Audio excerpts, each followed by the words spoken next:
AITA for setting my best friend's house on fire over money. I, 29, have been best friends with Sarah, 28, since we were kids. We've always had each other's backs, but things took a dark turn recently over money. Sarah borrowed a substantial amount of money from me, promising to pay me back within a few months. However, as time went on, she started avoiding me and making excuses for not returning the money. I tried to be patient and understanding, but it was clear she had no intention of repaying me. One day, after yet another failed attempt to get my money back, I snapped. I was consumed with anger and betrayal. How could my best friend treat me this way? In a fit of rage, I made a drastic decision that I would come to regret. I went to Sarah's house late at night, poured gasoline around the perimeter, and set the house ablaze. The fire spread quickly, engulfing the entire building in flames.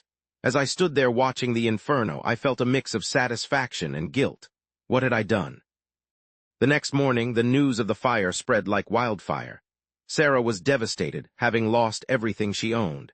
She had narrowly escaped the burning house with her life, but the emotional and physical toll was evident.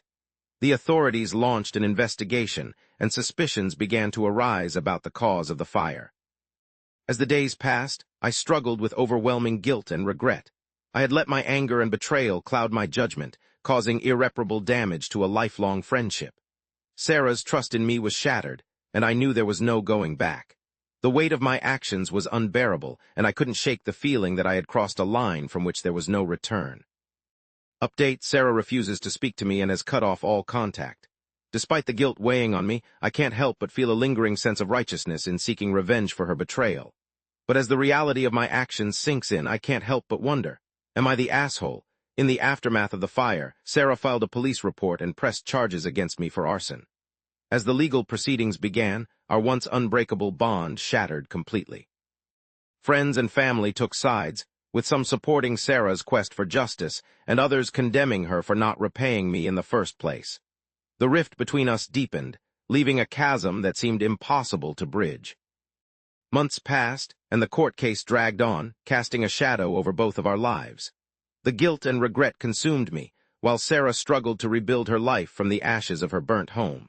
The animosity between us grew stronger with each passing day, fueled by the pain and betrayal that lingered in our hearts. In the end, the judge handed down a verdict that left neither of us satisfied.